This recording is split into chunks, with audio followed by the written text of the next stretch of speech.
Political Capital is brought to you by Uber Canada. See how Uber is helping Canadians get to their medical appointments with Hope Air at uber.com/hopeair. CHEK Podcasts.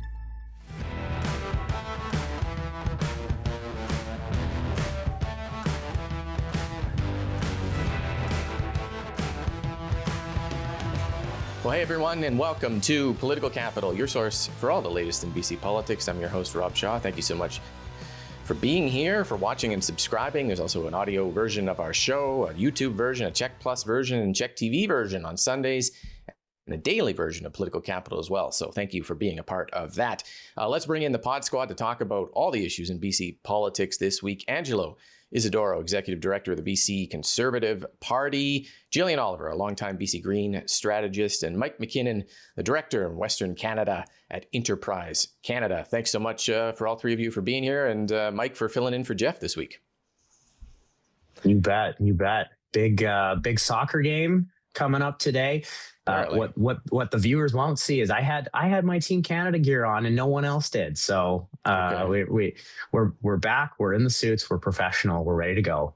Shameless attempt to garner ratings there, but nonetheless, good effort. Let's talk off the top here. We're going to get into new polling numbers from Angus Reid out this week again, causing great concern for the BC NDP government and for Premier David Eby. His approval rating dropping again 6 points to 31%, making him the second least popular premier in Canada, behind Doug Ford. This is down from a high of 53% in March of 2025, so that's 22 points. More accurately, I say it's probably an average of 47% outside of that Donald Trump bump. So he's 16 points down. And we've talked on the previous shows about the Research Co poll that had the Conservatives and NDP tied, and the Leger poll that had the Conservatives ahead, and all these polling numbers and a new Conservative leader. So there's a lot there. But let's just start with these numbers. Mike, we'll start with you. What should people take away from continued dropping approval numbers of the premier, and how serious is that for the NDP? Well, if we're talking about the premier approval ratings that came out this week, you're looking at the numbers across the country, it seems people across Canada really gave their premiers a rough ride this quarter. The only premier who didn't see their approval numbers drop is either brand new or their Wab Canoe, who remains the most popular premier in the country. So what does that say? I think it shows that some of the same challenges that British Columbians are facing are the same ones that people are facing across the country, and that leads to frustration about the people in charge: cost of living, housing affordability, concerns about the economy. I think that Premier Eby is someone who doesn't shy away from those challenges. He tends to actually run towards them. And the question is, can you turn that frustration into tangible progress that people see in their daily lives? You see the cost of rent and real estate moving in the right direction, things like that. You need to keep making gains in those areas in order to obviously make British Columbians happier. And if you do that, these numbers aren't going to matter as much because people start to assess as they get towards an election, what are the people in charge doing about the things that I care about? And am I willing to take a risk on someone else who may have different priorities at a time that things are starting to go in the right direction? Mm-hmm. Angelo, I guess the question would be whether the premier gets to another election with numbers that get this low. But what do you think of them? Well, in the last provincial election, David Eby was really in the mid to high 40s on his approval rating, and he almost lost that election. He won it effectively by 395 votes. He is now, outside of Doug Ford, the worst in approval ratings for all premiers in Canada. It's very unusual and uncommon to come back from that for any political leader. So I think the reality is that the sun is likely setting on David Eby and his time as Premier of British Columbia and the leader of the BC NDP. I think it's incredibly likely that he's entering his Justin Trudeau era, and the BC NDP are likely going to look for a replacement to try to put on a fresh coat of paint on what is ultimately a decade of decline, of worsening health care, of worsening economy, of not a lot to show for our prosperity and our province. So I think it's going to be a very rocky road ahead for David Eby in the coming months. Decade of decline. I'm old enough to remember when The Liberals used to use that to describe the NDP in the 90s. The decade of decline just keeps changing decades. Jillian, what do you think of these numbers? Well, I mean, they're obviously bad, but I think the worst part is that 41% of prior NDP voters also disapprove of the premier. That's really troubling. As Angela pointed out, the last election was really close. If just a few people, decide not to turn out, even if the Conservatives or the Greens don't flip them, the NDP loses government. I think that, you can chalk that up to the government waffling and backtracking on so many policies. And now they've gotten themselves into a position where they've not only unpopular with Conservative voters, which is, predictable, but have also alienated a lot of their own voters and their own base by trying to chase Conservative positions and having little to show for it in the way of public satisfaction. I think right now, in times of uncertainty, people really want decisive leaders. You look at Wab Kinu's popularity, like Mike mentioned, he is always really clear about what he thinks, says what he thinks and has really clear positions. And I think we've seen so much waffling and confusion of positions from this government coming out of the last session. I think people would be hard pressed to point to anything that was actually delivered of note. And I think, like Angela said, it's going to be hard to turn it around. Mm-hmm. We'll just go around again and just talk a bit about what do the Conservatives do with numbers like this? Because they're good. There's no way around that. They're good for the Conservatives. Yet the Angus Reid poll, has a sample size of 700 people in BC, a margin of error plus or minus 4%, and the survey was done May 7th to 11th. And you can see that. So that's basically kind of pre-Carolyn Finlay even being elected as the Conservative leader. And with these polls, we continually kind of come back to: is this a result of what the Conservatives are doing? Does it indicate anything for the opposition party in its path forward, or is it just kind of people piling on with concerns about EB? Mike, what does it mean for other parties? Yeah, I think you're right about pointing out the timeline of the poll. If I want to put on my orange hat to spin the numbers of any poll that's happened in the early days or just before Carolyn Finlay became the leader of the party, you say something like how she's unknown to British Columbians at this point in time, and as people get to know her, they will make a decision about her, and it's up to the NDP to also help define who the leader of the Conservatives is. I can also put on my blue hat. I don't need Angela to do it for me, and say that British Columbians have a high level of support, or at least very competitive level of support for the Conservatives right now, and that was even before they even knew who the leader was, and so that's something for New Democrats to keep in mind as well. But when there's not an imminent election, and I think everybody on the show would agree with this, is that when there's not an imminent election, the government is compared against a version of perfection rather than the choices on the ballot. And so what happens between now and when an election nears, including defining what the choices are and who the Conservative leader really is and what she represents, is really important. And that is going to have a much bigger impact on what British Columbians think about their choices rather than the period that we've just been in over the last few months. Angelo, what do you think the Conservatives take from this?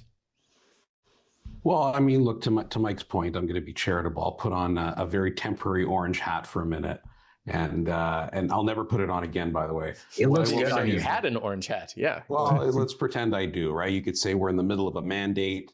There are global impacts. There are other variables at play. And to his point, campaigns absolutely do matter, right? I mean, you've seen very recent examples of parties leading by 20 points with the federal Conservatives. And then during the campaign, it just went completely the other way and Carney won. So campaigns absolutely do matter. But I think what this means for the Conservatives is really a realization and an actualization of what it is the political dichotomy really means in British Columbia. And what I mean by that is that you have the NDP and not the NDP. And I think we're coming on a decade of NDP. And I think most British Columbians are not necessarily looking for a revolution. They're looking for a return to common sense. They're looking to make sure hospitals stay open. They're looking to make sure that their property is secure in their own. They're looking to make sure that they're not within $200 of insolvency. So I think it's up to the Conservatives to establish themselves as a government in waiting and to give people permission to vote for them. And I think, that's where we fell short. in the last provincial election, although it was close, is giving enough people comfort around a changing government, because although people may be dissatisfied with the BC NDP, change is also uncertain for people. So I think, is the NDP doing a bad job? I think they are. Are the Conservatives doing a good job at holding them account? I think we are. But that's not necessarily enough to form majority government. I think you need to paint a very clear vision of what it is you're going to do to make life better. Yeah, interesting. Gillian, what do you think? Yeah, I think I agree with a lot of what Angelo said. I think the other thing is that at this stage in the electoral cycle, the level of attention is very, very low. And we talked a lot about in the last couple weeks about how there wasn't a ton, I think, of public attention on the Conservative leadership race and what the positions actually are. I think it is sort of Carrie Lynn Finley's lead to squander. To Angelo's point, we saw that happen in the most recent federal election. She really came to power promising the Conservative base that she was not going to be a friendly party for Liberals. And the reality is the federal Liberals are really popular. There's a lot of British Columbians that identify with that brand. And it's going to be a pivot for her, I think, as they get closer to an election, to sort of have that broad appeal to sort of more centrist voters. There's also the issue with the Greens. I talked about how the NDP has sort of been tacking more to the right, trying to talk a lot more about the economy and softening and backtracking on a lot of their more progressive social positions. Does that open up an opening for more Green seats, and what kind of, how does that play into things? There's some interesting breakdowns in some of these polls that shows that some Green support has actually gone to the Conservatives as the Conservatives become more populist. So there's sort of lots of different ways that it can go as they get closer to the polls. Mm-hmm. Okay, great. Good discussion on that. We're going to take a quick break. When we come back, we're going to talk about Ottawa's new legislation to ban social media for teens and the shortcomings the BC government has in that. We'll be back just after this. Well, welcome back. The federal government introduced legislation to ban social media for kids under the age of 16. That has been widely kind of leaked in advance, but the legislation landed this week. The BC government out, Attorney General Nikki Sharma pointing to a couple of shortcomings here. One, that the bill is not going to pass for a while, and then it's going to take a year and a half to set up a new digital regulator, that it doesn't include regulations on chatbots the way that BC wanted after the Tumbler Ridge tragedy, and that it doesn't include mandatory self-reporting to police for companies when people are using them to search for things that might result in violence, also out of the Tumbler Ridge tragedy. So those are big misses, I think, that BC was very clear about with Ottawa. Does that, what do we think that means, I guess, for this bill, and whether BC has to kind of go on its own maybe on this issue, which it said, and Manitoba has said that it might be willing to do as well. Gillian, why don't we start with you? I think it would be much better if the federal government could get it together and find a way to regulate those things. I think especially in the wake of Tumbler Ridge, the mandatory reporting to law enforcement about potential threats is something that the public really wants to see. And I'd be so curious to know what happened in those conversations with AI companies that led the federal government to not put that up front in the legislation. There's a lot that is being left to that regulator. Looking at the Attorney General, Nikki Sharma, BC Attorney General's statement, it was quite tepid. She didn't really strongly criticize the federal government. I'm reading into that. I wonder if there might be some behind the scenes promises that something is coming in regulation. But that the federal government is still figuring out exactly how to do that and the details, and that's why it's not up front in the legislation. I think that's a huge missed opportunity. I think if that's not the case, the danger is that the Carney government is much more focused on the business side of AI and making sure that Canada stands to benefit from the potential economic opportunities of AI and don't want to alienate the companies. I think that's a huge risk for them, obviously, in terms of safety, but also politically, because poll after poll shows that Canadians are very skeptical of AI, are very worried about the harms, and want to see government. And in fact, we're even hearing from AI CEOs themselves that they want direction for government on where the lines are so that they're clear, and that it shouldn't be left up to them to self-regulate. Angelo, do you think BC has to go on its own here, or what do you think it's going to need to do? Well, it's certainly ideal for the federal government to be doing this, especially in the face of Tumbler Ridge, to not have that element of reporting dangerous conversations with the chatbot is problematic. It's also not exclusive to Tumbler Ridge. We read in the morning in the National Post, there's a mother, I believe, out of Ontario that is suing ChatGPT or OpenAI due to what they claim to be the chatbot actually giving in to suicidal ideations that her daughter had, and it even pushed her away from calling a hotline. So there are some very serious issues with artificial intelligence that I think need to be addressed, and I think the federal government is in a very tough spot. When Jillian talks about the business side of it, I think they're looking at international jurisdictions, they're looking at China, and they're thinking, well, they basically have next to no regulations. So are we going to be in a position where we're able to compete with artificial intelligence, or do we overregulate and put ourselves in a corner? I think when it comes to safety, the federal government needs to go a step further. And if not, it might have to be the provincial government stepping up. Mm-hmm. Mike, what do you think? Well, I think Jillian made a good point about Canadians' views on AI right now, and we all come from partisan stripes here in providing a political lens on some of these issues. But I think it's important to recognize that this is one of those things that's not drawn along political lines. People who vote in all directions have some concerns about the impact that AI is having on society. One thing I think we heard the Attorney General say is that some of this is a step in the right direction, and I think that's a reflection of the work that BC's done to get it to this point. Like I'm not sure that we have a federal government that is taking steps to this degree without the leadership of BC and Manitoba in stepping up and advocating for this. And the reason it's important that the federal government does this, and we heard Nikki Sharma say this as well, and she's been consistent on it in the beginning, since the beginning, even before Tumbler Ridge, is that it makes far, far more sense for the federal government to be taking the lead on regulation and enforcement. I mean, having 10 provinces and 3 territories worth of regulatory environments for internet-based services doesn't make a lot of sense. It creates a lot of challenges, but it also creates a lot of workarounds.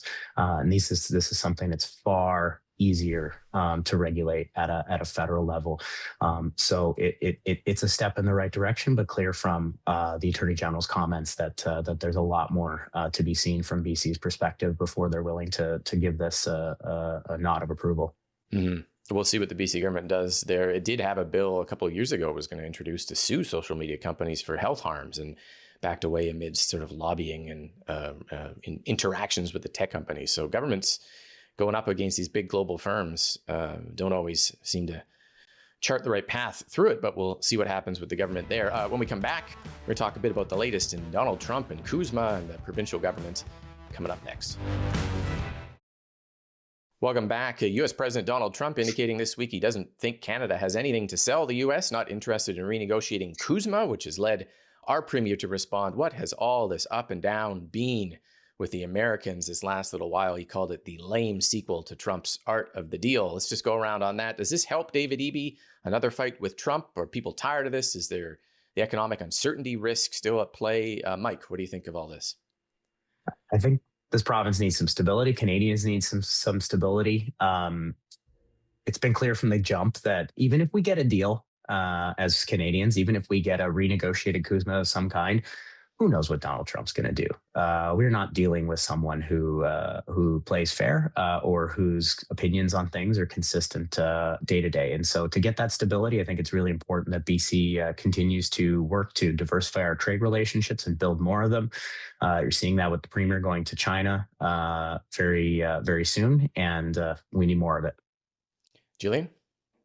I think, at this point, it's mostly political. We talked about EV's approval ratings. They were highest during the elbows up period. And EV's always been at his strongest when he's got sort of a villain to play against. I think at this point, Trump has got a lot on his plate. He's not paying attention to individual premiers. So I think those comments were EV blowing off some steam and, trying to get a little positive news clip for political purposes. It's true. He has never been more popular than when fighting Trump, Angelo. Yeah, I mean, I think Jillian is bang on. I'm not sure Donald Trump even knows who David Eby is. I think it's blowing off some smoke. And I think ultimately it's blowing off some smoke from the president himself. My understanding is even if he chooses to not renew, Kuzma is still going to be there for 10 years. It's just 10 years instead of 16. So this is all rhetoric. I think it's rhetoric from the premier, who, as we know from the Angus Reid poll, is struggling. And it's rhetoric from a president going into what appears to be a competitive midterm season. Mm-hmm. Yeah, I mean, in one hand, it does help David Eby to keep fighting Trump, those high polling numbers. And on the other hand, the economic global uncertainty that continues with this and the Canadian economic uncertainty undermines the government's sort of ability to prop the budget back up and grow the economy and move on to other issues. So interesting developments. It never ends with the U.S. president and with Kuzma. The deadline is July 1st for options to renew that, or as Angelo mentioned, it just goes instead of 16-year renewal to a 10-year renewal. A lot of very complicated. But thank you very much to the Pod Squad for being here. Make sure you subscribe to the audio podcast for audio extras, and we'll be back next week with all the latest in BC politics here on Political Capital. Political Capital is brought to you by Uber Canada. See how Uber is helping Canadians get to their medical appointments with Hope Air at uber.com/hopeair.